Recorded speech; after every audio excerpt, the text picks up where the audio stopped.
What's up YouTube, it's your boy Mike here from People's Choice Gaming, and today I have an updated advanced Rhino build for you. It's going to be a 2-4 corrupted build meant for just a high damage, high defense, late end game kind of build, you know, late wave defense, stuff like that. I've already done the Warframes in the past, so this is not going to be an all-around build. I will briefly show you an all-around build if you are a beginner in case you're watching this video, but this is going to be all about how I would build him for, an advanced build. He is wearing a Vanguard helmet, by the way, to help out with speed. Now, really quickly, you can pause the video, take a look at this. This is, if you're a beginner, this would be something you want to use. You don't need the 2-4 to do this build. I have all powers on, because all his powers are really good. Streamline flow, definitely want that for your energy. If you're going to be using all the powers. Rush, because he's slower and you probably don't have the Vanguard helmet. Vitality and redirection, just for some defense. Focus to help out Iron Skin and make Roar stronger, and make Rhino Stomp stronger, and make Rhino Charge stronger too. Great. Strength is a great mod for him. And Rifle Amp to give you the most points, and you'll do the most damage with your primary. That's all I'm going to talk about. Now on to the advanced build that I love using, that you people have been asking about. What do I do with Rhino these days? I have 2 formas on him. I've added a dash and a V. Powers are still the same as before, and got a redirection there. 2 from the top. You can take it up all the way if you would like. It would definitely be recommended for end game play, like really high level defense. I just haven't done it yet. You do have the 3 points left over to do it. And let's get into the corrupted mods, which is the big change, from when I did Rhino last time. So we got Blind Rage, 2 from the top. I don't want it fully ranked. I like it right here because it has a negative power efficiency effect, and it's at a good unison right where it's at. We're basically going to get plus 81% power strength, which is going to make our Roar do 81% extra damage. Starts off with 50% extra damage that you'll do and all your teammates will do. Now you're going to do 81% extra damage, and your Iron Skin will take in 81% extra damage. So that's your increase for your defense and your offense. But with a negative effect on power efficiency, we're going to want to counteract that with a streamline and get that flow in there. And we're going to need to do even better than that for the build.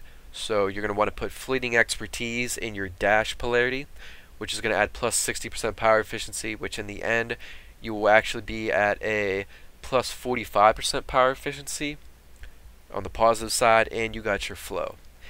And now this will give you negative 60% power duration, which is only really going to affect your Roar. But still, Roar is going to be huge. Given all that extra damage to your teammates, it's going to be huge for defense and support. We really don't want to lose half of our time, bringing this down from like 15 to like 7 or 6 seconds. So to counteract this, we're going to use a 3 from the top narrow-minded, which is going to basically, you could also do 2 from the top as well, and that'll be up to you. I would do 3 from the top though because of the negative power range.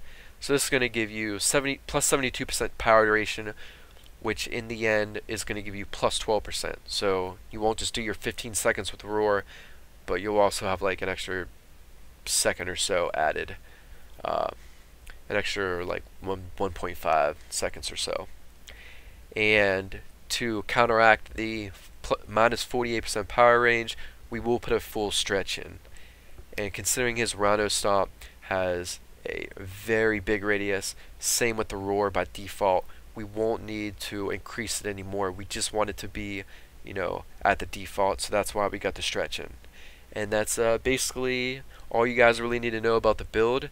It's obviously a very advanced specific build, meant for a lot tougher gameplay, and it's a lot of fun to use, and it does a hell of a good job. Your Rhino Stomp doing a ton of damage to some pretty high level enemies because of that Blind Rage.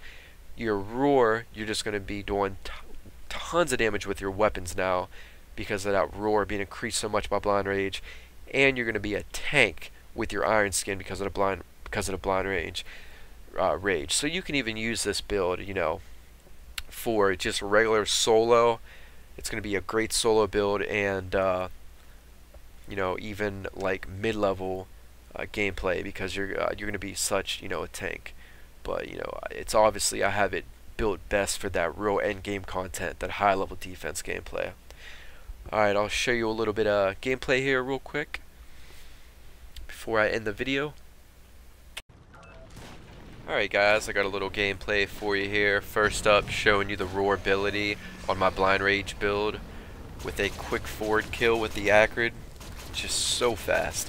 I'm going to do the same thing again with the Soma. And then basically the rest of the video is just showing some more of the roar on some really high level enemies, really high level Grineer that are really tough to kill, and showing the stomp out, how well the iron skin does, you know, playing solo on the tougher higher level enemies and whatnot.